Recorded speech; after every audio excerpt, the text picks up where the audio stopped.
This is CBC Nova Scotia News. Tonight, honoring Eli, a memorial grows for the 13-year-old boy killed in the Wolfville flash flood. Student residences. The Nova Scotia Community College completes the first 2 of 7 on-campus housing projects. And close call. A Nova Scotia beachgoer rescues a girl swept up in a riptide. Increasing clouds tonight into Tuesday with showers rolling in from west to east. Your full forecast is coming up. Good evening. It's been almost 2 weeks since 13-year-old Eli Young died after being overpowered by strong waters during flash flooding in Wolfville. A memorial that's been set up at the site where Eli was swept away is now getting some additional love from people in Lunenburg County. Our Luke Ettinger has that story for us tonight. A list of what Eli Young loved provided inspiration at this rock painting event in Blockhouse. On Sunday, the Lunenburg County community came together to remember the 13-year-old who died during flash flooding on July 11th. Being on this side of the province, an hour away, I thought this was something that we could do here, that we could bring to that side for them, because there's a lot of people in the area that know myself and my family and support us in this tragedy. So it was a good way for them to express something for my nephew Eli. It was also an opportunity to learn more about Eli, who loved collecting shoes, playing basketball, and video games. He was also a young entrepreneur who sold candy on the Acadia University campus. He would leave the house with $5 in the morning and he'd come home with $50-$60, and then he would turn that money not into stuff for himself, but he would actually take his group of friends out and buy them burgers and shakes at a local diner. The rocks will be added to a memorial that's already set up in Wolfville. It's located at the park where Eli was overpowered by strong waters. Nova Scotia is a small province. We stick together. We've shown that in the past. You want to do something, but you don't know what. So this kind of just struck as an opportunity to kind of show our love from the South Shore. Young is thankful for the community support and fellow first responders who took the call that night. These critical stress incidents that we go through is something that no matter how much training you do, it hits everybody in a different way. Young says he wants to underline how important it is for first responders to make sure they're getting help of their own after devastating calls like this one. Luke Ettinger, CBC News, Halifax. Nova Scotia's former Justice Minister is reflecting on the controversy that led to his resignation from Cabinet in April. Brad Johns says he should not have disputed that domestic violence was an epidemic. He made the comments 4 years to the day after a gunman killed 22 people in this province. An inquiry into the mass casualty called for sweeping changes to address gender-based violence. Emails obtained by CBC show dozens of people emailed Johns and the Premier expressing outrage and disappointment in response to the comments. Johns says he resigned after realizing some did not accept his apology. The Premier's office said in a statement that Johns made a mistake and paid the price. Nova Scotia Community College has finished the first 2 of 7 new on-campus residences. The projects in Stellarton and Dartmouth will be ready to house students when they come back to school in September. Paul Palmater has that story. This is the pedway over to the main campus. Oh, wow. Premier Tim Houston got a tour of the new 50-unit student housing building at the NSCC campus in Stellarton. The NSCC Akerley campus in Dartmouth also opened its doors today. It has 100 rooms for students. The Premier says the new residence buildings will bring a positive change. Imagine being one of the 50 students that lives in this building right here on campus, and the difference it will make in their life and the ease of transition to their post-secondary career. The 150 rooms opening up to NSCC students are the first of many. Several other campuses around the province will be getting student housing. I got to tell you, it's going to be a game changer for our students. Our students who know they have a safe, clean place to live is a game changer for them to continue their studies. 270 more student beds are being planned for other NSCC campuses. The 2 openings announced today cost just over $40 million to build. Students are looking, they're coming to school when they're older. They're looking for something different than a traditional dormitory style build, even though some of our builds are traditional as well, because what we really have to do is give more choice. While students will soon be filling these buildings in Stellarton and at the Akerley campus in Dartmouth, there will be a lengthy delay in Spring Hill due to a land acquisition issue along the Dartmouth waterfront. That won't be open this year, but it will be open next September for students there. Paul Palmater, CBC News, Stellarton. As thousands of people head to Nova Scotia beaches this summer, a 12-year-old girl is talking about her close call in the water in the hopes of keeping others safe. She quickly found herself in trouble when she was caught in a riptide last week. Josh Hoffman has more. Fiona Poulin and her friend were getting out of the water for the last time after a fun afternoon at Conrad's Beach when things took a bad turn. There was one more wave and I was just going to jump it. It was too big, so I just went to swim it back. So after I went under, I ended up being like super far out there. It was just like a blink. And it didn't take long, it took a matter of seconds. And then I just started screaming her name frantically, and I turned to my daughter. I had my towel and keys in my hand, and to throw it to her. I was going to go in, but two much more better people that would have done a better job. One who did went in and went and got her. One of those people was Emily Churchill, who heard screams from way down on the other side of the beach. Churchill, who is a nurse and former lifeguard, started running toward the commotion. When she met Bullhouse at the shore, she realized she would have to be the one to swim out and get Fiona.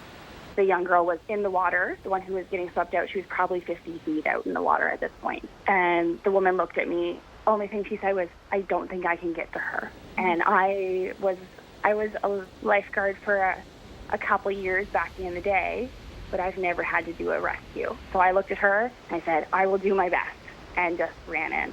After a few harrowing moments, Churchill was able to get to Fiona, and eventually the two made it back to shore safely. Then I did a lot of what I'm doing right now. I just cried and hugged the girl like 4 times and thanked her. And thankfully she was a nurse. Her name ironically was also Emily. And there was a bunch of other nurses that came down. Just people were just kind. And the incident was a reminder to everyone involved of how powerful the ocean is and how quickly things can turn.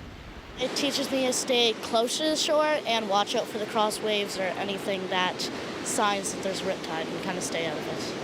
The Nova Scotia Lifeguard Service says if you are caught in a riptide, you should swim parallel to shore to get out of the current before trying to get back to shore. Josh Hoffman, CBC News, Halifax.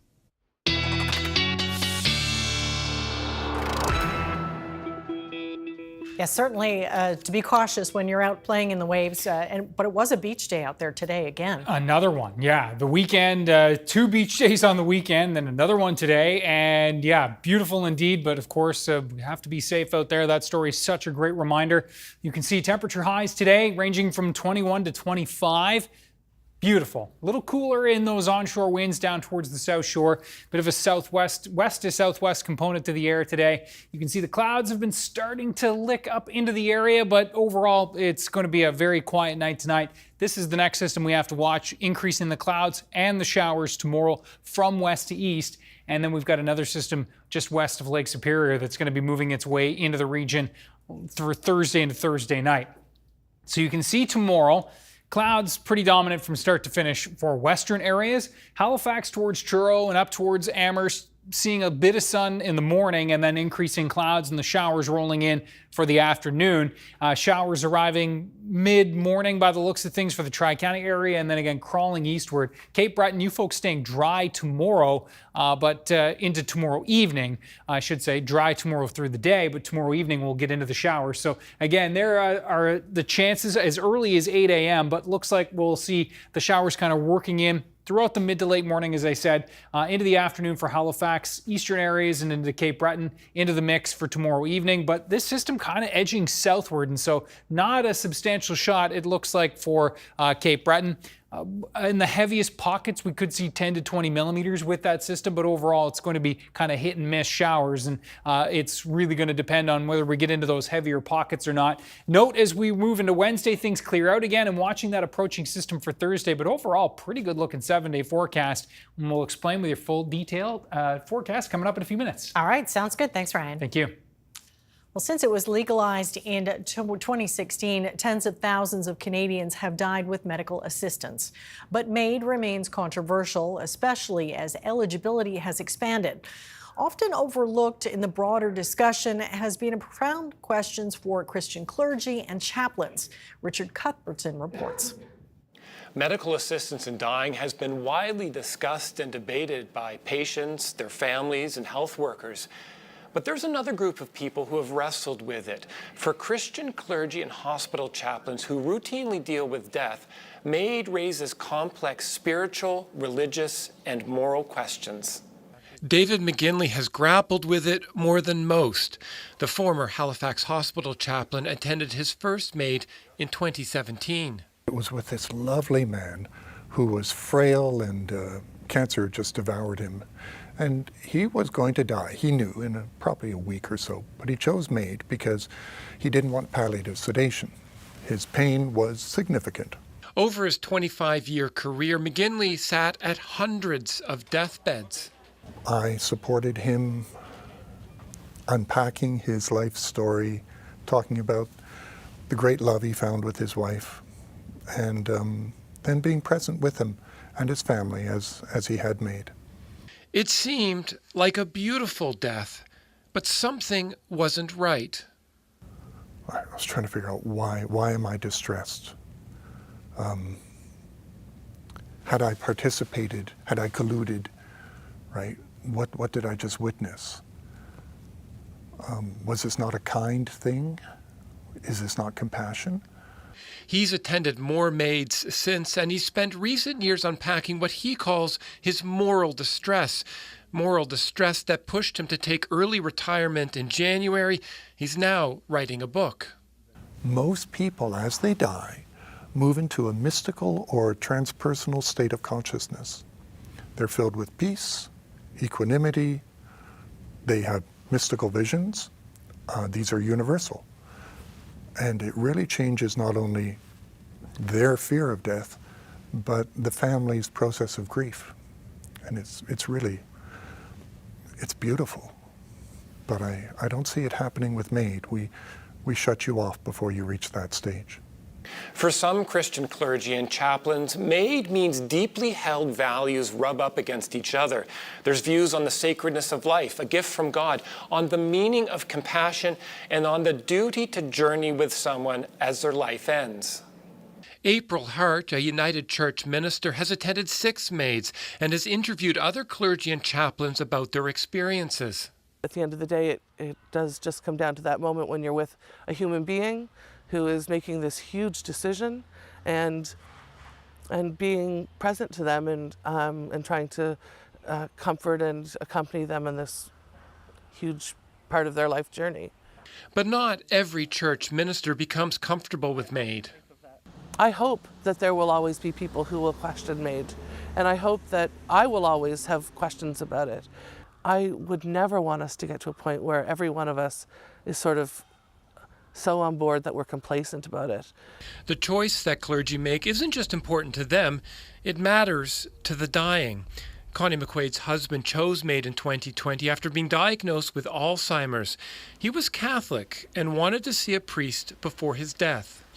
He wasn't looking for permission from the church or anybody. He had made his decision, but he needed that consolation that he was getting support. The Catholic Church is opposed to MAID, and Connie was apprehensive. But she contacted a priest she knew, and he agreed to come to the family home. He heard Peter's confession and anointed him with oil, a Catholic ritual known as the Sacrament of the Sick. He felt as part of being a priest, he was to be supportive of the person in their journey in their life, not necessarily agreeing or disagreeing with what their decision was. And I thought, oh, this is just what we need to hear. A journey in life that for Peter McQuaid came to a close 3 days later. Richard Cuthbertson, CBC News, Halifax. People living in Sydney may be waiting a while for blood tests. Nova Scotia Health says it's working to fix a backlog at the Cape Breton Regional Hospital. But as Aaron Potty reports, the union representing lab workers says more can be done to address the issue. If you've tried booking a routine blood test at the Cape Breton Regional Hospital, you may have noticed fewer options. In some cases, appointments can only be made 3 weeks down the road. That's because of a shortage of medical laboratory assistants. We did come up under some challenges for probably close to a year now. We have 22 vacancies currently, 6 people off with long-term illnesses or leaves. Typically, the hospital is home to 50 lab assistants, but with vacancies and leaves, Reed says they're operating at about 56% capacity.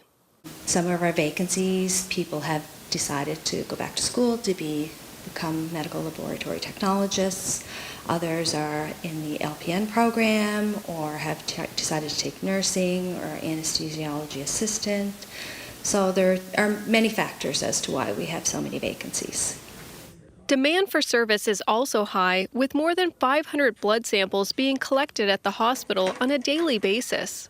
The union that represents most medical lab assistants in Cape Breton says people in these positions in Nova Scotia typically receive 5 or 6% less pay than their counterparts in Atlantic Canada. I personally know of lab assistants who have left and have gone to other places where they pay them $2, $3, $4 an hour more with a consistent schedule of Monday to Friday day shift and not the 24/7 operation that a hospital has. Gill says other hospitals that used to do their own testing, such as North Sydney and New Waterford, now send their samples to Sydney to be tested there. From a lab assistant perspective and the collections, patients are sicker, they're waiting longer.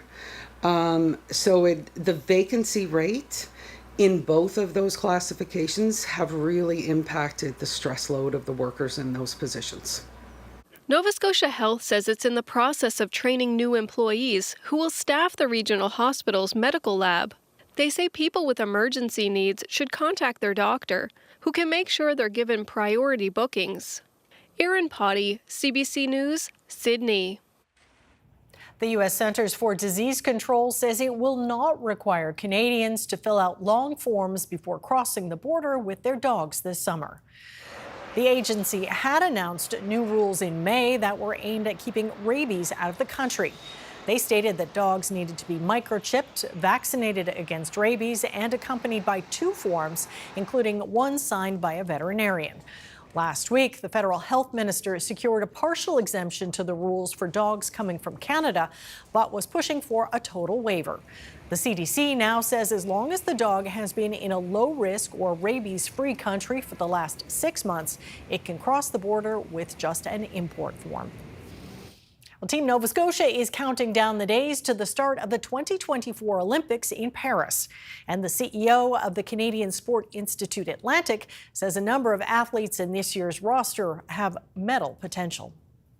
I think it's going to be a really spectacular games. Going into it, there's not a buzz of something negative. It's all very, very positive. People are looking at athlete performances as opposed to, this or that, which have come up in the past. There will be a curveball. There always is. But I think Team Canada is going in on a high note, and I think Nova Scotia will be a big part of that moving forward. I talked to Ken Bagnall, CEO of the Canadian Sport Institute Atlantic, about the Nova Scotia athletes to watch as the games get underway. That's our newsmaker just after 6:30. Well, if you visited Church Brewing in Wolfville this past winter, you may have heard the pinging of tiny wooden pucks being flicked across polished wooden surfaces. And that sound was, in part, preparation for a World Championship competition. The CBC's David Irish joins the Wolfville Crokinole Club for an off-season meetup. Crokinole, beloved parlor game, kept on standby in cottages and homes across the nation. Despite that, though, it is a game far enough from the mainstream that my iPhone wants to autocorrect it. But this game, for the Wolfville Crokinole Club is not just for rainy days. Crokinole is really making a resurgence, not here, just here, but all over the place, you know, in New Brunswick and Ontario and the United States, even in Japan, right? So we wanted to kind of help spread that love here. For the uninitiated, Crokinole is like a mix of curling and shuffleboard. Flick to knock your opponent into bad scoring positions. Nicely done. That was beauty. Couldn't have been better. Rules dictate you must use your fingers, or cues. What can come in contact with the board? What position your hand is in if your piece spins and teeters on a boundary line? The nitty-gritty can be a bit dizzying. What are the little things called that you shoot in the middle? There's no real official term. You'll hear buttons a lot, discs sometimes. I prefer pucks, but then when you get it in the middle, it could be called a 20 or a crokinole, something like that. This club has been official for less than a year. McDonald says they've had upwards of 70 attendees at more than 20 events since November, a way to get people out of their homes during the cold winter months, and to drum up business for church brewing. Friendly competition helps keep people here, no matter the skill level. Well, I never actually heard of Crokinole until I moved to Nova Scotia. Very proud, yes. It's a great club. A lot of great people come here and support us and play with us. I love it. So anybody that can flick can play. Noel Redmond joined the club in January, but he's played off and on since he was a boy. I only really remember it being played at Christmas time when I had friends over and we'd play in we'd just play each other for chocolates. Literally, we played for chocolates. He traveled to Tavistock, Ontario this past June for the World Crokinole Championships. There he placed 13th out of 102 players. It was very exciting. It was overwhelming, it's exciting. I think it is the type of game that anyone can have fun with. And I think our club here proves that there's all different levels. And the World Crokinole Championship doesn't exclude anyone from play. The arena was basically full of boards, all set up beautifully. The buttons were all polished and the boards were all waxed. And it was just a sight to behold, really. I mean, here we play with 4 boards or 5 boards, and even that looks great when you walk in and see it. But to walk in and see 140, that's just next level, really. The club has inspired others, too, including Kelly Brown and her husband, who started their own club on the Hants shore. I've always been passionate about building community through games. As we grow the club, I eventually want to go to different community halls throughout West Hants to help promote the pastime. McDonald says they'll be prepared for the next World Championship and will introduce new challenges like timed matches next season.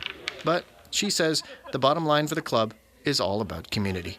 You know, Wolfville's a pretty small town, but a lot of the people that have come didn't know each other beforehand. So that's pretty rare in a town like this. And it speaks to how many people of different walks of life love the game. David Irish, CBC News, Wolfville.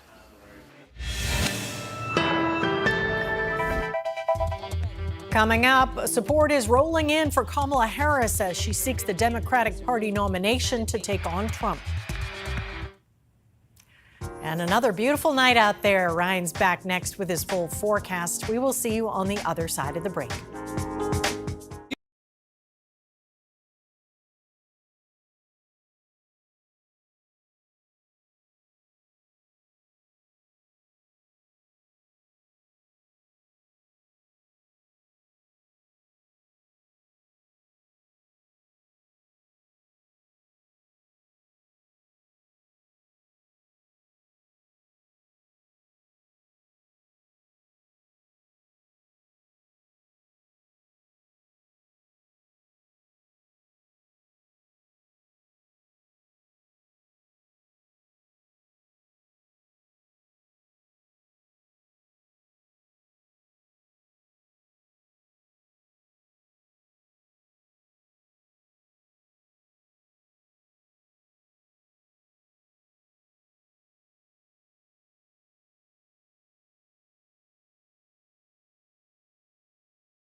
Still basking in the glow of the weekend. Yeah. You got to the beach, I got to the beach. It's true. It was just prime summer weather. Yeah, and we were on opposite coasts too. I went to Melmerby, you went to Rainbow Haven. Yeah, I didn't go in the water. You did. Yeah, oh, Melmerby was fantastic. Oh, I know. Temperatures were like 20 degrees.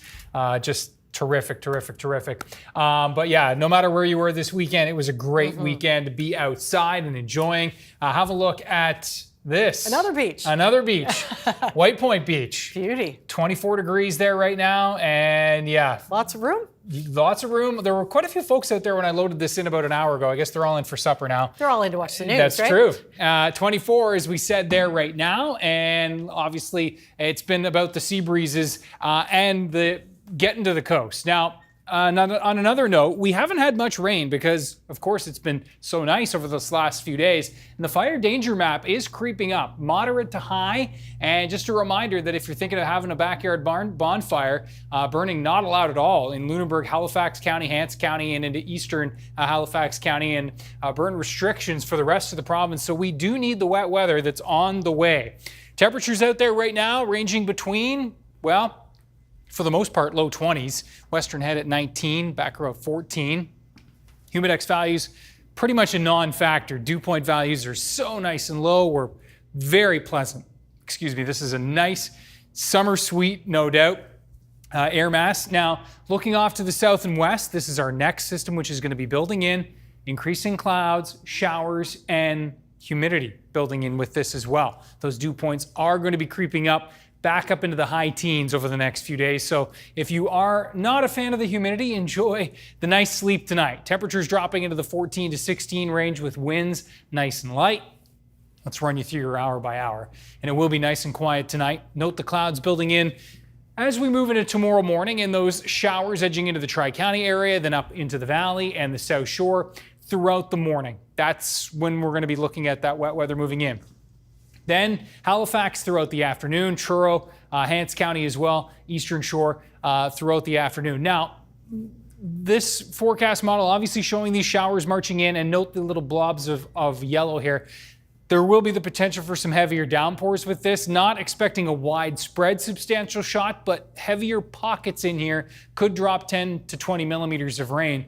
Now, it looks like that system is going to be edging its way to the south as it departs. So not expecting a lot Northumberland Shore into Cape Breton, and none at all tomorrow, where it's just going to be increasing clouds, temperatures 22 to 25, those southwest winds.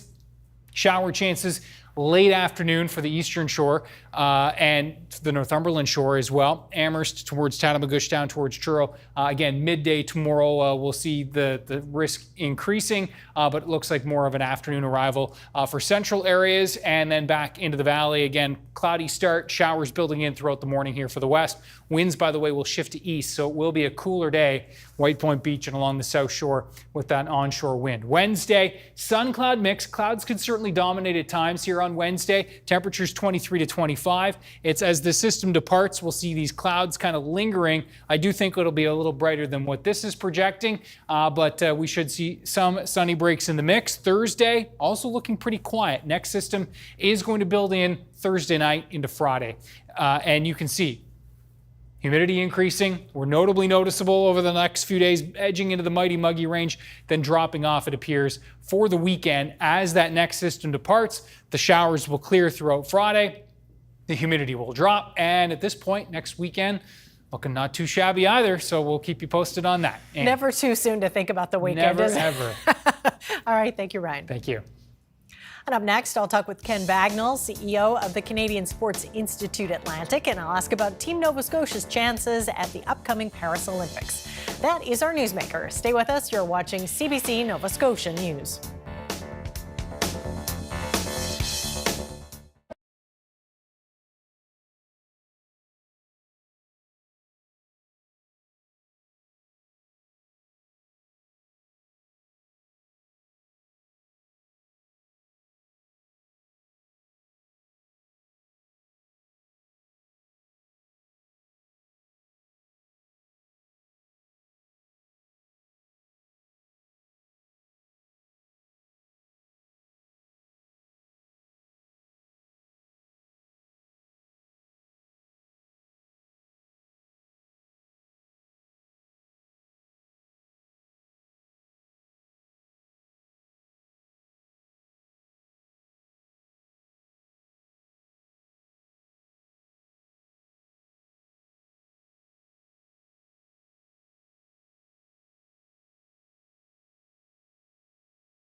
The 2024 Summer Olympics kick off in Paris on Friday. And for more on where Team Nova Scotia may shine, I'm joined by CEO of the Canadian Sports Institute Atlantic, Ken Bagnall. Hi. Compared to the last time you were gearing up for the Summer Olympics, how much has changed? So much have changed since Tokyo 2021, actually, where obviously it was the COVID Games, and really this has been a condensed 3 years of people trying to qualify and get prepared for what's going to be an exceptional experience in Paris over the upcoming weeks. Well, how prepared do you think Paris is for these games? Amazingly prepared. I was there last fall, and already the excitement was in the air, and all reports from people who are on Paris, it is just buzzing.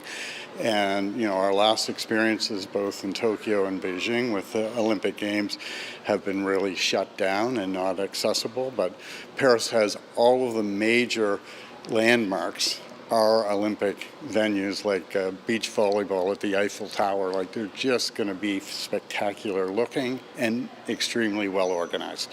Well, talk to me a bit about some of the athletes that are going over there. Who do you think has a good shot at maybe getting to the podium? Well, it's a very interesting year because there are multiple opportunities for Nova Scotians on the Canadian team to potentially reach the podium. Start with Wyatt Sanford, who's a boxer from Kennetcook, who's expected to do quite well at the Games, ranked #1 actually going into the Games. Sarah Mitten from Liverpool, who's been spectacular over the past year and is also anticipating a great finish. We have also our sisters, sailing sisters, Antonia and Georgia Lewin-LaFrance, who have been moving up in the ranks over the last year and a half. They started with us really in 2018 as very young athletes with a goal of performing in Paris, and they are right on track. It's really incredible to see that progression. Ellie Black. Can't forget Ellie Black. She's a star. Yeah, her 4th Olympic Games, and is at her best state ever in terms of her level of competing. She's just getting better with age. She's really spectacular. So in the all-round individual and vault and beam, she looks extremely strong. Then, of course, we have our paddlers, and some of the best paddlers in the world are from Nova Scotia or train in Nova Scotia. And we have certainly the C2 with Katie Vincent and Sloane McKenzie look very good. They were 2nd in the world last year. Michelle Russell was also in the top 5 in the world last year. Like, things are really looking good on the water. But all of these people, it's amazing. It's all happening at once. We normally have 1 or 2 who may be at that level. I'd say there's 6 or 7 opportunities this time around. It's very exciting. So for folks at home who are going to tune in, is there maybe one or are there 2 events that just you can't miss? Oh, I think there's a lot from a Canadian perspective. I think people are very excited about the men's basketball team. It should be a real highlight. But from a Nova Scotia perspective, Friday, August 9th is a big day when Sarah Minton will be hopefully competing in the finals at the shot put, and also paddling finals are in that on that morning as well. Ellie starts next week, so I think there's going to be an ongoing flow of Nova Scotia content, which are going to be highlighted for Team Canada. Also like to mention, there's a lot of athletes who actually were very close to being on the Paris team. So this is kind of a new thing where there's such depth in the high performance athletes here in Nova Scotia now that, you know, that number could have been 15, and you know, we're really proud of all of their efforts as well, and so it really does take a broader team than just you know, the individuals who actually qualify. Their teammates are really important in their journey as well. Well, what kind of experience do you think they're going to have? I think it's going to be a really spectacular games. Going into it, you know, there's not a buzz of something negative. It's all very, very positive. People are looking at athlete performances as opposed to, you know, this or that, which have come up in the past. There will be a curveball. There always is. But I think Team Canada is going in on a high note, and I think Nova Scotia will be a big part of that moving forward. Well, lots to look forward to. Ken, thanks so much for your time. We appreciate it. Thank you very much, Amy.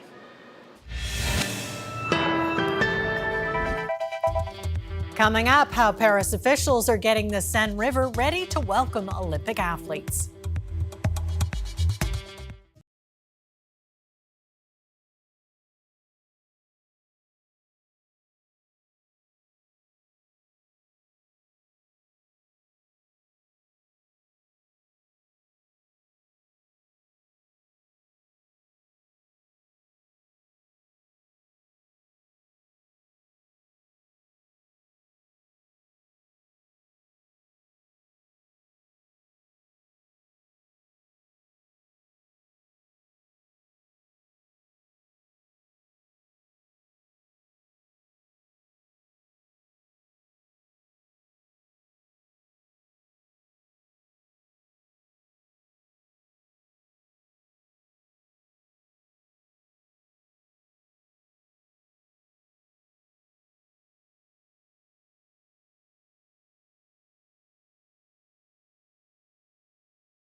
Welcome back. U.S. Vice President Kamala Harris has made her first public appearance since entering the race to become the Democratic Party's nominee for president.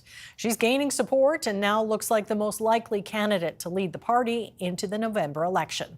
Today, Harris was filling in for U.S. President Joe Biden at a White House event. Ellen Morrow has more. All eyes on Kamala Harris, praising President Joe Biden as momentum builds for her to replace him on the Democratic ticket. Joe Biden's legacy of accomplishment over the past 3 years is unmatched in modern history, and we are deeply, deeply grateful for his service to our nation. Hundreds of Democratic lawmakers are now backing Harris's bid for the top job after Biden endorsed his vice president as he dropped out of the race. Former prosecutor Kamala Harris is going to be the right person to hold Donald Trump accountable. She is going to win this race, and she is going to win it with massive support.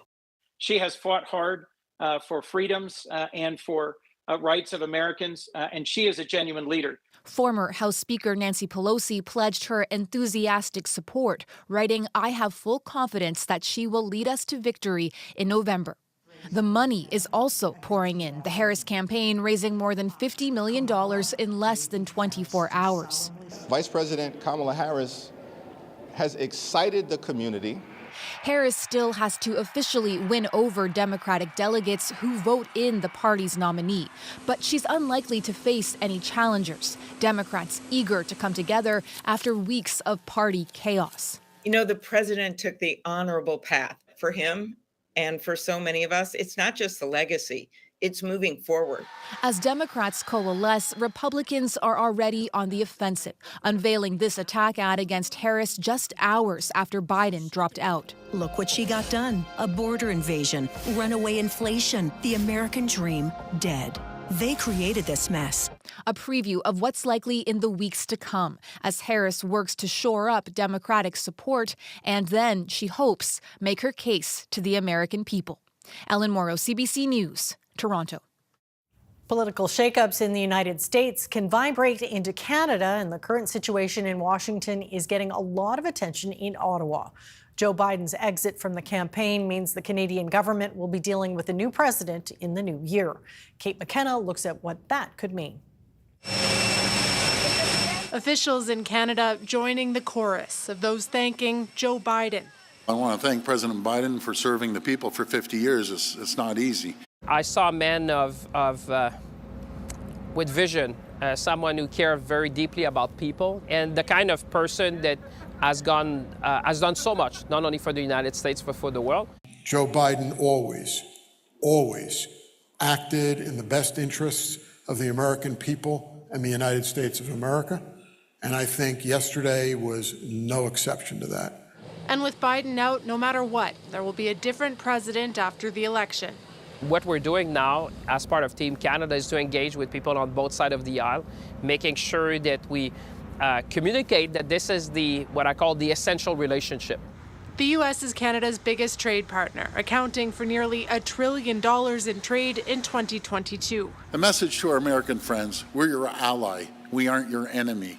You know, we're stronger together. Democratic leadership candidate Kamala Harris has ties to Canada. She went to school in Montreal. If she's eventually made president of the United States, it would be a really good pick for the relationship between Canada and the United States. The leader of the NDP says a potential Harris presidency would be historic. The idea of having the first ever female president of the United States, for my kids, my daughters to grow up seeing or to know that there was a racialized Black woman who was a president of one of the most powerful countries in the world, I can't even begin to imagine what that would be like in terms of inspiration.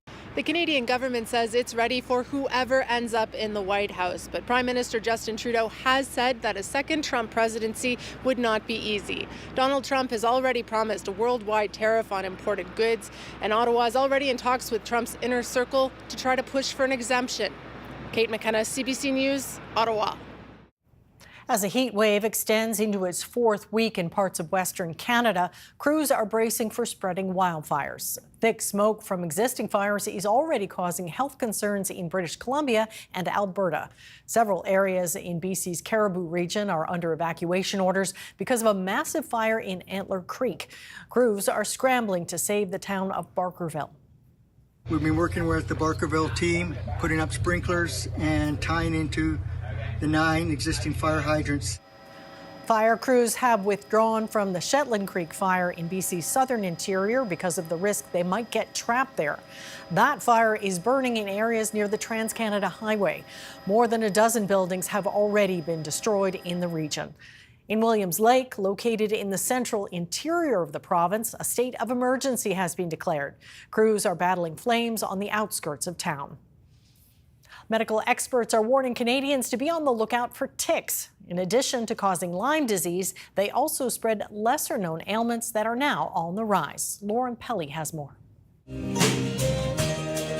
Marianne Harris was a beloved artist and musician, but in 2021, less than a day after she started experiencing symptoms of nausea, double vision, and fatigue, Harris was on life support. She wasn't conscious. She was hooked up to like 70 different machines. Every time you do this. Her husband of 4 decades says the mystery illness left Harris paralyzed. There was no response from her whatsoever. It was just, it was heartbreaking, really.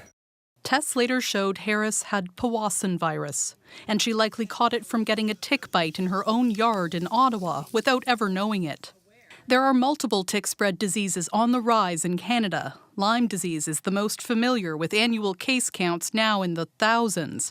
Canada is also tracking Powassan virus, plus babesiosis, an infection caused by a parasite, and a bacterial infection called anaplasmosis. We're looking at hundreds and hundreds of cases. This federal research scientist says climate change is helping ticks expand their range, which could mean more infections in the years ahead. And we are seeing a lot more case counts, specifically always looking at Ontario, Quebec, and Nova Scotia. The more you look, the more you find. Infectious diseases specialist Dr. Isaac Bogosh warns there needs to be more surveillance and awareness. We've had these infections in the country for some time. We just weren't aware of it or doing the appropriate diagnostic tests. I guess that's one Harris's husband and sister say it took time for their loved one to get a diagnosis. What's worse, there's no cure for Powassan virus. For the last almost 3 years, she just coped with that, and she was incredible. Harris passed away in hospital last month at the age of 71. Her family wants more doctors to know the risks. When they see someone with these kind of symptoms, they have to start looking at the possibility of it being a tick-borne illness. Experts say the best thing Canadians can do is prevent tick bites from happening in the first place. Wear long clothing and only walk on cleared paths, even in urban areas. And if you do find a tick on your body, save it and bring it to your doctor. Lauren Pelly, CBC News, Toronto. The Seine River, which runs through the heart of Paris, will play a starring role in this year's Olympic Games, both during the opening ceremony on Friday and at some of the sporting events. Adrienne Arsenault looks at the preparations in and along the famous river. To be on the Seine at any time is special, but this ride on this boat with this captain along this route, this is precisely the plan for the athletes' parade leading to the opening ceremony. It's hard to imagine anything more ambitious. 10,500 athletes traveling 6 kilometers along the Seine, westward through central Paris, right to the Eiffel Tower. Potentially 300,000 people watching from shore. It's a huge idea. The artist's rendition of what it will look like suggests it will be a spectacular spectacle, sailing past so many landmarks, so many venues for the Olympics. The Seine is the main artery for the whole Games, but imagine the headache of this if you're in charge of security. All of the buildings and windows and balconies and rooftops and bridges and parks accessing the river. How do you keep everyone safe? Now, plans have been scaled back to limit public access, and security officials say they feel ready, but just in case there is a plan B at a stadium, and ultimately it will be the French president who decides whether this can go ahead. Something else is unclear about the role of this murky river. Will it actually be okay to swim in? The imagery is ideal, but the water might not be. It's actually been illegal to swim in the Seine for about 100 years because of concerns about pollution. But France has poured a fortune into trying to make it clean. Unfortunately, every time there's a heavy rain, sewage pours into it. So will it be safe enough, clean enough for the athletes? The Seine has an outsized romantic place in the heart of the city, so it's only fitting it has a huge place at the heart of the Olympics. That is the perfect narrative, but this is an imperfect river in an imperfect era. So we'll just have to see and hope the ride is as smooth as this one.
Can almost smell the barbecue, right? Folks out on their patios and decks. And Great barbecue evening. Definitely. You barbecue all year round. Yeah, but it's true. still. I do. But yeah, there's some nights that are better than others. This is an A+, that's for sure. Have a look at our viewer picture of the day, and this one. Zoom in here in the Pubnico area and Abbots Harbour, and a beautiful shot here from Rodney. Lovely. Thank you so much, Rodney, for sharing this. Ryan's picks at cbc.ca. And yeah, tomorrow it's going to be a little bit foggy and drizzly to start the day in Abbots Harbour. Then we'll be seeing some showers rolling in from west to east across the province. So western areas into the mix first. So yeah, you folks definitely will see temperatures a bit cooler, closer to 20, and then in the west we'll see more sun, or in the east rather, a little more sun and temperatures a little bit milder. Wednesday on the backside of that system, temperatures 21 to 25. The humidity will be increasing over the next couple of days as the system does move in. And note that wet weather moving through. Not widespread, 10 to 20 millimeters, but in the heavier pockets, that's what this system could drop as it does move through. The heaviest amounts possibly just tracking to our south, so there's still a bit of disagreement with that. We'll keep you abreast of that throughout the day tomorrow. Now, as we look into Wednesday, we'll be seeing that's a little follow-up pulse of moisture tracking off to our south. Looks pretty quiet for Wednesday overall. And then that next frontal boundary moving its way in from west to east later Thursday into Friday. And that will drop the humidity as that departs throughout the day on Friday. But yeah, the mugginess on the increase again over the next couple of days. Not as high as it had been, all right? No, not nearly as oppressive as last week, which was truly tropical for a good stretch there. So yeah, those showers tomorrow marching in. As we said, Wednesday, quiet. Thursday, again, also a little on the quiet side. Temperatures into those mid-20s, low to mid-20s. And then we'll clear the skies for Friday. And at this point, the weekend looking pretty good. I like it. All right, well, for 7 Newfoundland fishermen and their families, it was a week of desolation that ended in jubilation.